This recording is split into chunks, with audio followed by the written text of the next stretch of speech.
Здравей, Борис. Благодаря много, че отдели време за нас. Би ли се представил ти и да ни разкажеш малко повече за Tombow България и разбира се нещо вау, което може да ми споделиш? Борис Милев се казвам, генерален директор в Tombow България съм. Нашата компания е един от основните оператори на ваучери за храна и ваучери за подарък. Отскоро, от една година, имаме нов проект карти за гориво. От самото начало на системата сме и сме от най-големите оператори в България. Нещо вау. Вау, имаме 150 хиляди служители в България, които получават наши ваучери.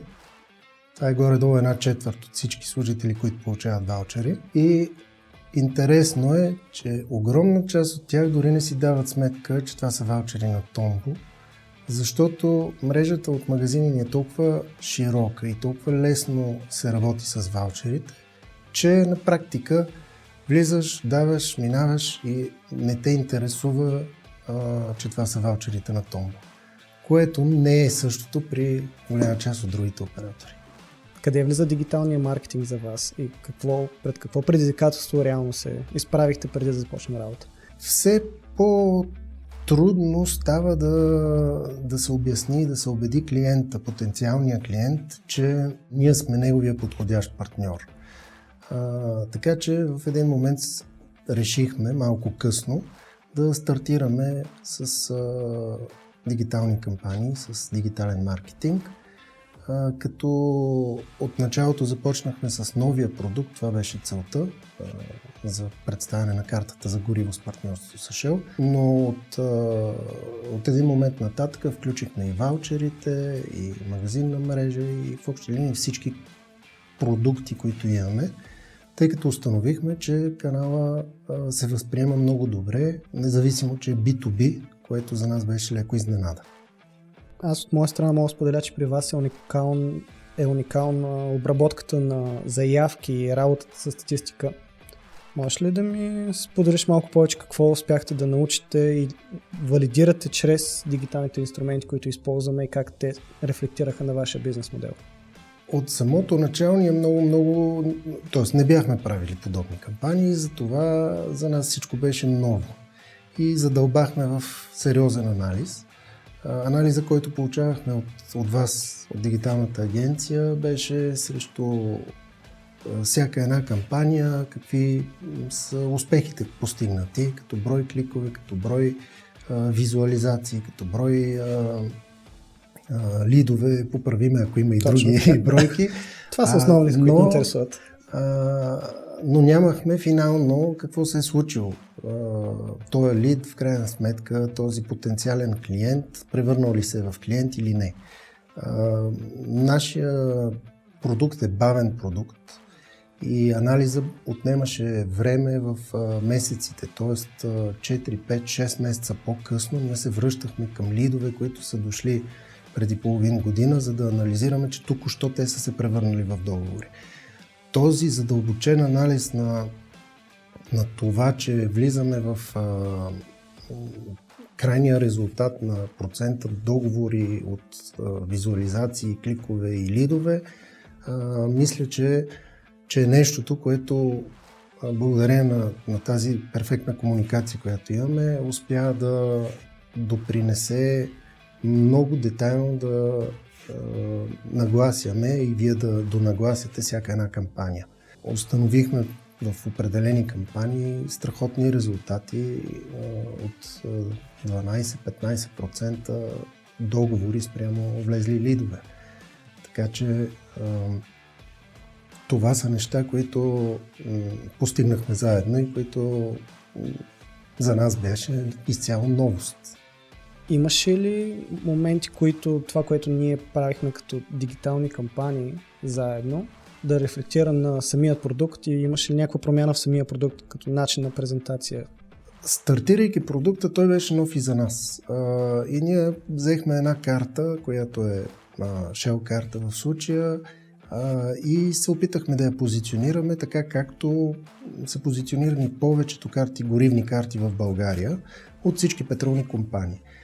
Благодарение на дигиталните кампании, които направихме, бързичко установихме, че други неща са по-важни за клиента спрямо това, което ние смятахме, ползвайки стандартната карта, което буквално пригодихме продукта, създадахме примерно фиксирана седмична цена, нещо, което и до момента никой друг не предлага в България за всичките ни клиенти. Така че от януари, като започне дадена цена, до когато се налага някаква смяна заради пазара, дали ще отиде в Бургас или в Шумен, той ще зарежда на една цена.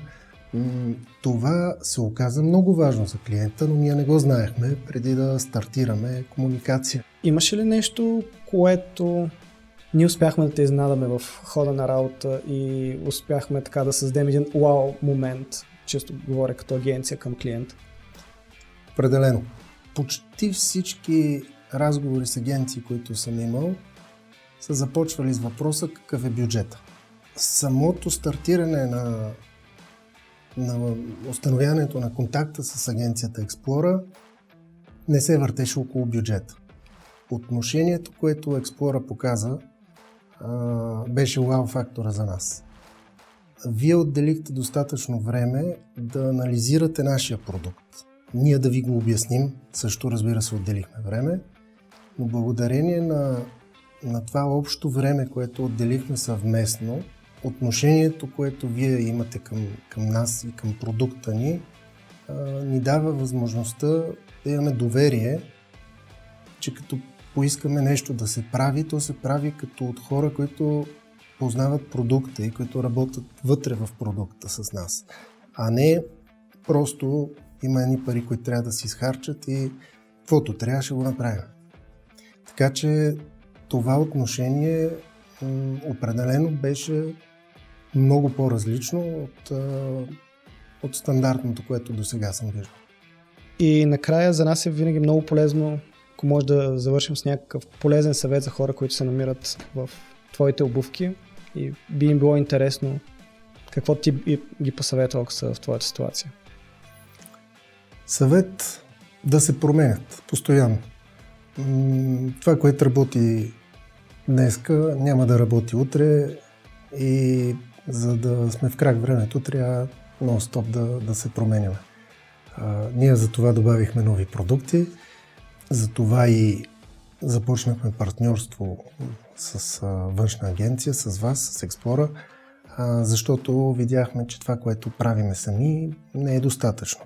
Промяната, която успяхме да направим през цялата тая една година и половина и нон-стоп продължаваме да правиме, е нещото, което според мен е успешно за конкретната кампания и въобще за да работи тази симбиоза.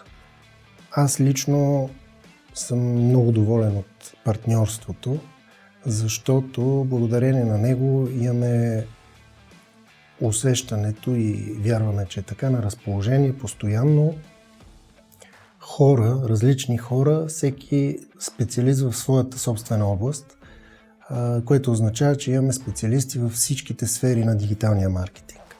В нормална ситуация, в която при нас има един-двама маркетинг, дигитални специалисти, би трябвало да търсим шесторъкия шива, който да разбира от всичко в маркетинга. Така че промяна, това е нещо ключово, и комуникация и анализ. От връзката с Explora, за мен това е втория елемент, който е от изключително значение, че ние имаме постоянно двустранна комуникация. Ние не се мешаме във вашата работа, но даваме обратен фидбек за всичко, което ние анализираме, включително колко договора са влезли на база на постъпилите 5 клика, за да може вие от другата страна да анализирате и да кажете, добре, ако промениме нещо, как това ще повлияе. Аз бях скептичен в началото.